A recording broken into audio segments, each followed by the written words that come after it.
to whatever assumptions those of us have garnered and have chosen to carry. I'd like to say that it's nobody's business. I haven't heard her once say, "I'm fine. You're pissing me off. Leave me alone."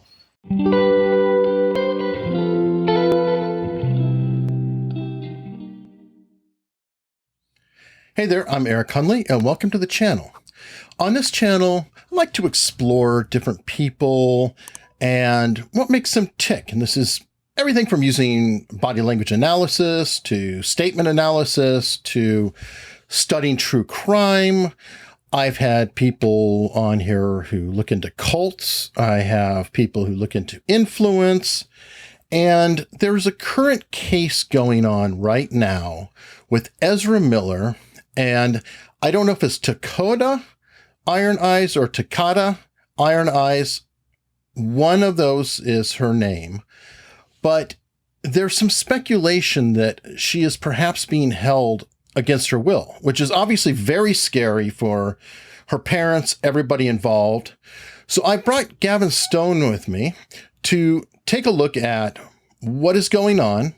She has released an Instagram video essentially stating, hey, everything's okay, everything's perfect, leave me alone. But is it really perfect? Is she really okay? Now, what we're going to do is we're using another video from a couple years back to get a baseline of how she acts in a video when there's no external pressures or anything that we know of going on, to get an idea of how she is, how she acts, what she does.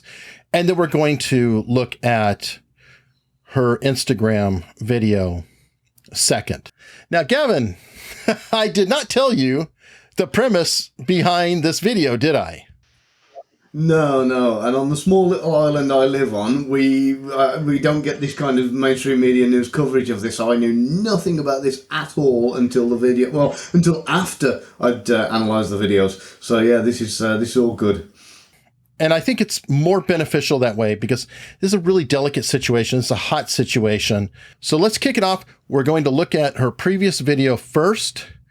And this is just an interview of her speaking about life with the Indian reservation. I live on a reservation in South Dakota called Pine Ridge. A lot of the times for many people, no one takes action until what is happening affects them. And ever since I was young, being Indigenous, these sort of atrocities have affected me. From the time I was really, small, I was raised in a world where people think that Native Americans, Indigenous peoples, are costumes, mascots. All right, Gavin. She doesn't seem to like eye contact very much. Maybe she's really shy, kind of nervous. What are you coming up with here? So from the beginning here, you can see when she's recalling current facts, she's looking to the right.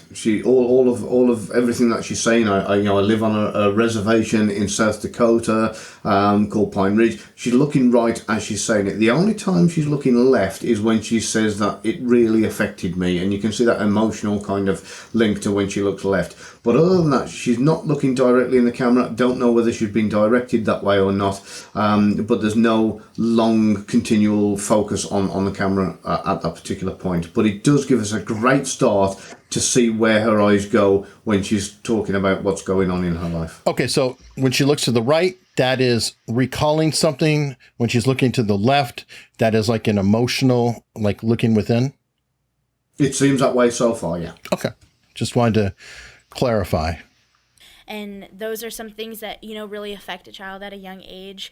And just the way that I was brought up with my parents, I was always taught that being Indigenous, being Lakota meant that, we had an obligation to protect the lands and the waters that our ancestors fought and died for. There's still a pipeline in the ground.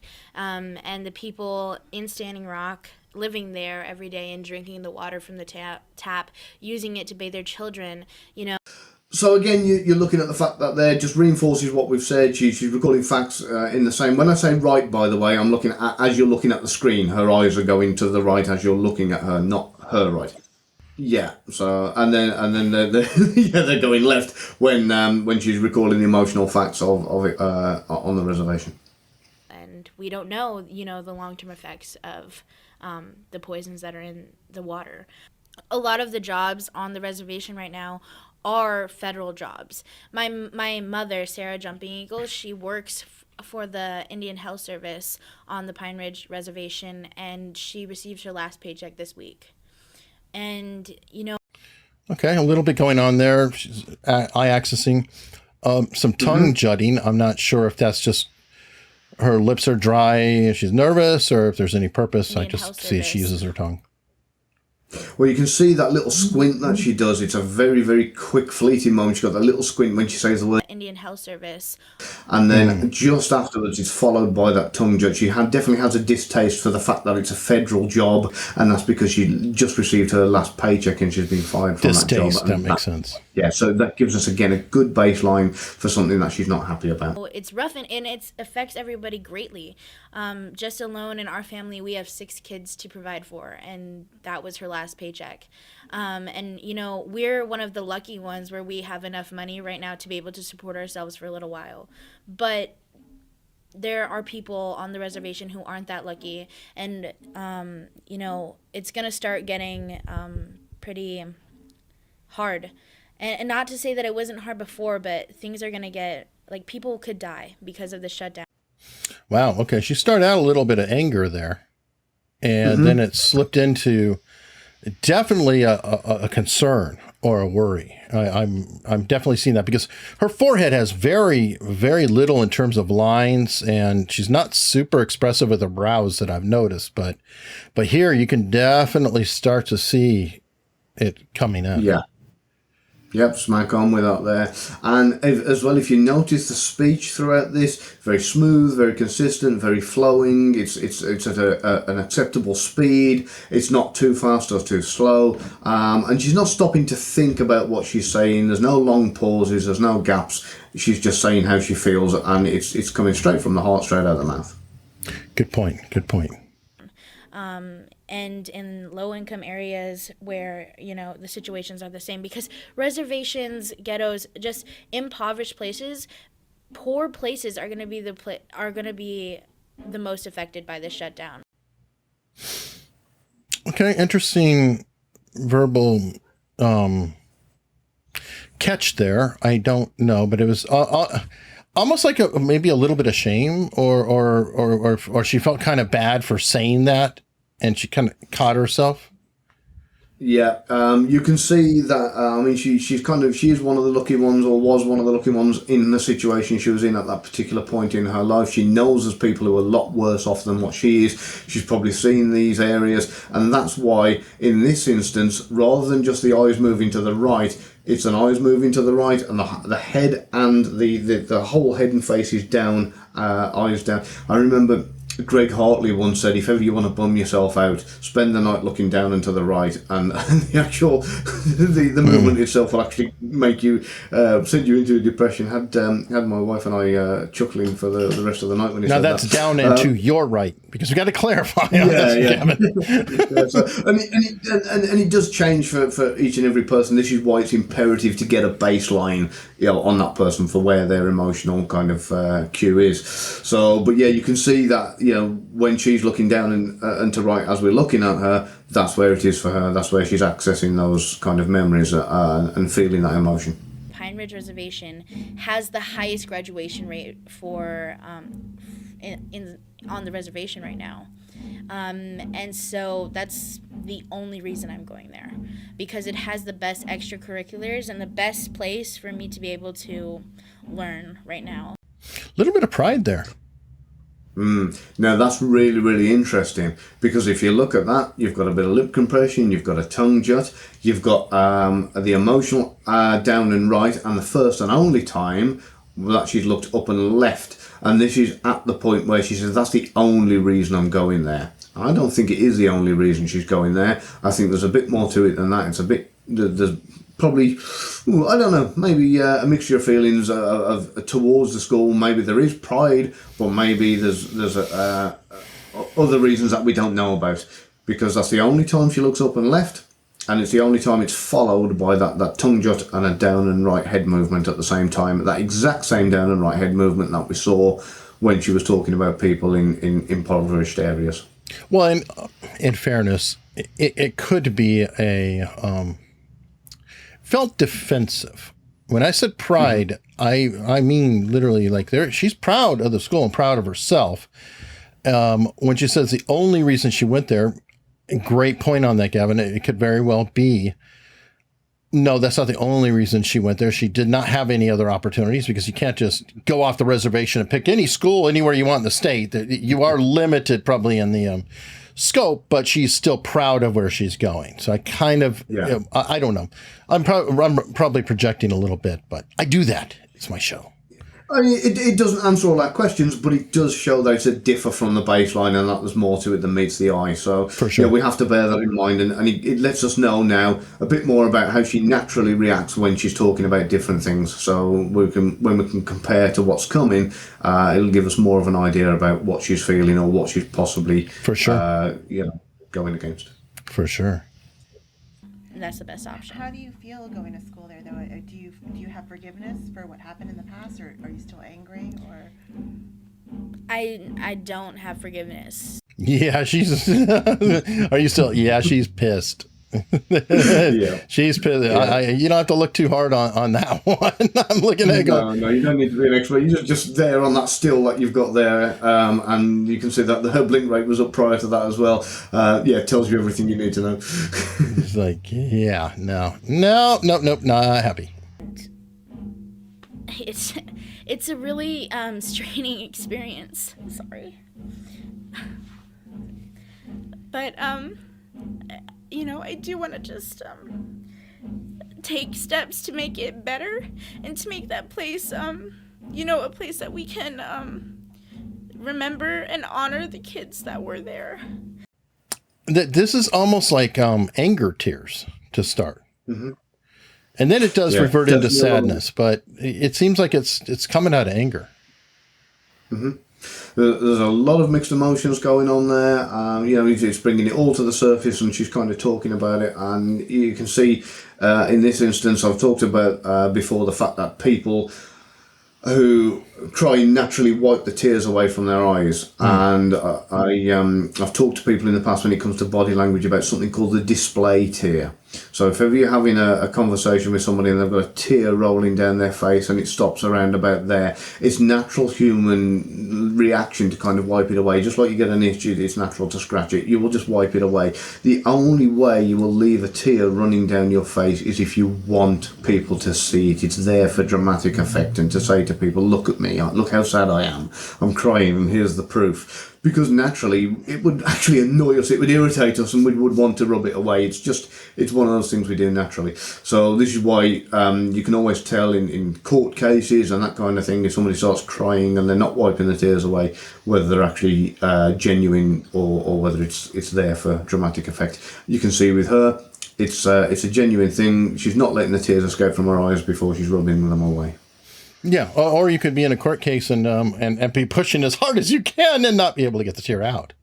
Now we're going to look at her Instagram video that she released in response to the speculation that she is not acting within her own will, that Ezra Miller has a hold on her. The case, there are charges out there that he's been grooming her since she was 12 years old, and that he has a very major sway on her, and people are very concerned also about this Instagram video.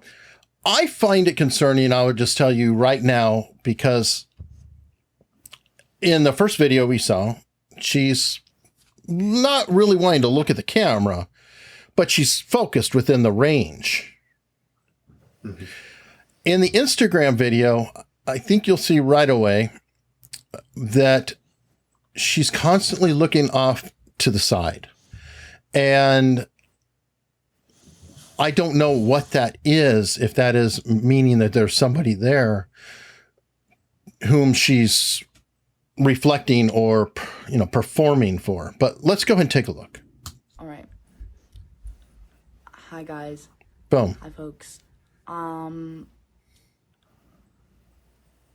I've become aware that some people are saying that my statements were not written by me.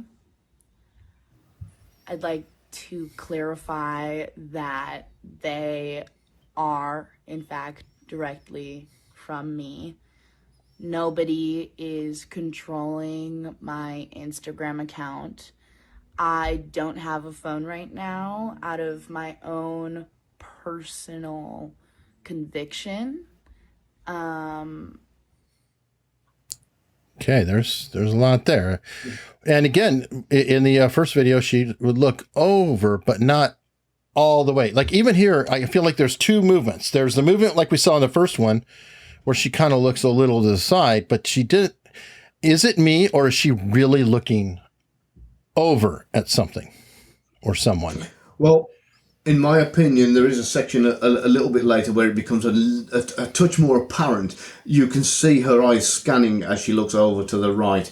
And I believe that there's either some kind of cue card or some kind of something written there that she's kind of reading the wording of, probably being held by somebody. Mainly because of the fact that at one point she looks to the right, and as she's facing right, you see her eyes moving left and right, trying to almost see where she's up to, as it were.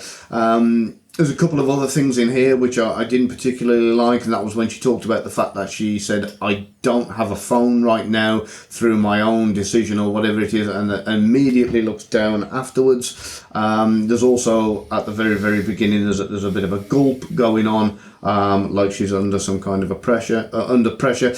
But unlike the first video, there's no looking over to the right on this one at all. It's directly in the camera or looking to what would be the left we're seeing as we're looking at her. So that's something that completely differs from the first video we saw. And also you've got the fact that the speech rate is completely different. We've gone from something which is very smooth and flowing from the heart to something that's very paused, well thought out, halting, very, very almost. Yeah. There's a lot of gaps, and the speed is slowed right down. Like she's thinking exactly about what she has to say before she says it, and doesn't want to risk saying the wrong thing.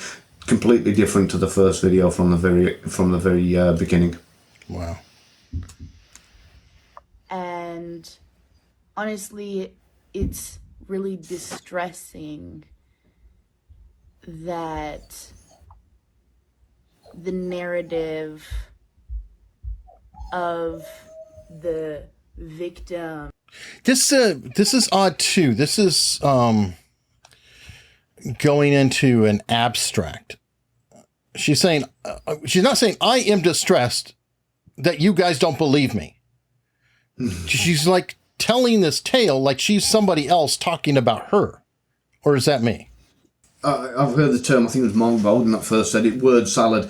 There's a whole lot of talking going on here, but she's not very kind of concise with what she's actually saying.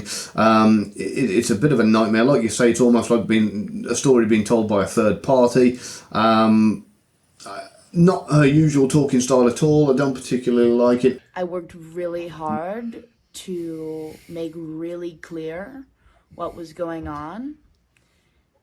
And if the statements are too profoundly contrasting to whatever assumptions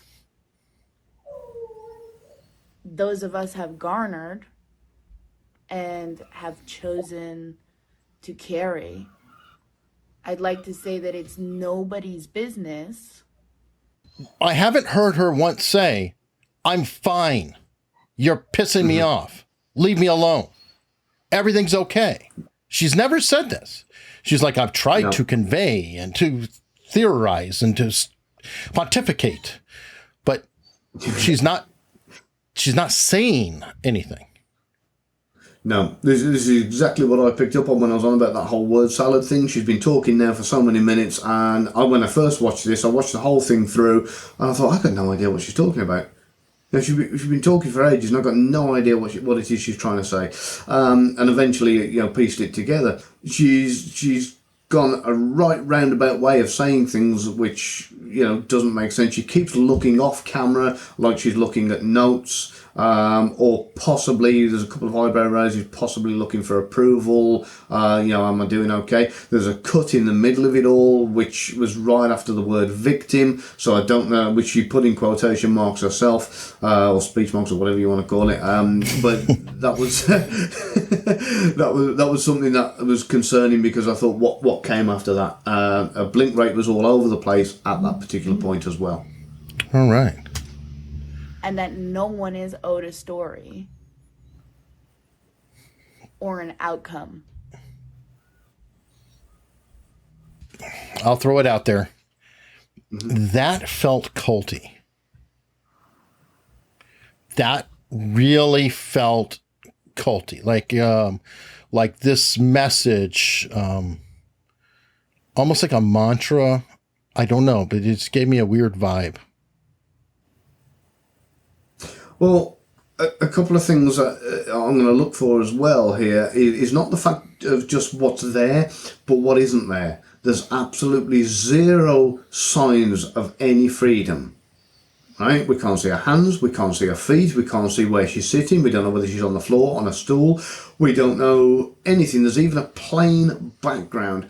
And this is something only since what you've told me I've thought about and thought, well, it's not like she's walking around a house or a kitchen or a garden, with a selfie stick saying, hey, I'm okay, I'm fine, I'm just having a bit of fun here, about to sit by the pool and do a bit of reading.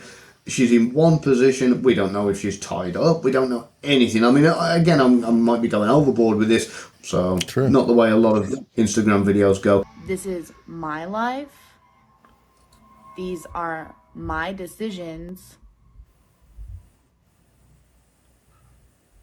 And I'm disappointed in my parents and the press in every way. Thank you. Yeah, So, yeah, that doesn't seem really certain to me. Nope. Very, very rehearsed, the way it looks, and almost like she's looking over afterwards as well to kind of like, was that okay? Was that good enough this time? Is that, so I was really concerned about that. That was the only time when she's talking about her parents that she's actually looked up, in not off camera left, but up and left, and you can see she's focused on that emotional side. At no point did she look right the way she does when she's normally recording facts and normally talking like she did on the other video. So again, when you're comparing the two, this is way off where she would normally be with this kind of thing. There's a lot of lip compression that's gone on at different vital points, which shows she has a lot of withheld opinion on what she's saying when she's talking about different aspects of what's going on. I think there's a lot more that she'd like to say that she's holding back. So a lot of signs there that are troubling, red flags of concern, where you would like to, say, well, I'm not convinced, I'd like to know a bit more. Okay, now to set everybody straight and to get this straight, right before we started recording, I told Gavin who this actually was, what the situation was. And when I did, you said, oh, it's all starting to make much more sense now. Mm-hmm. So does this conform, in your opinion, with the possibility that she could be in a situation where she does not have control of what is going on? In my opinion, I would say that's highly likely. There may be a certain amount of limited freedom, but to go with what you were saying, it does have a very cultish kind of angle to it. I certainly wouldn't be convinced if it was one of my family members or my relatives that this would be concrete enough evidence to convince me. I would be very concerned. Good point. If this was your daughter, what would you do? I'd be getting the brass ready. All right. So you'd be calling the authorities, is what you're saying. That's the one. Yeah, that's the one. Okay, folks. Well, what Gavin and I think Doesn't really matter. We want to know what you think. Please comment below.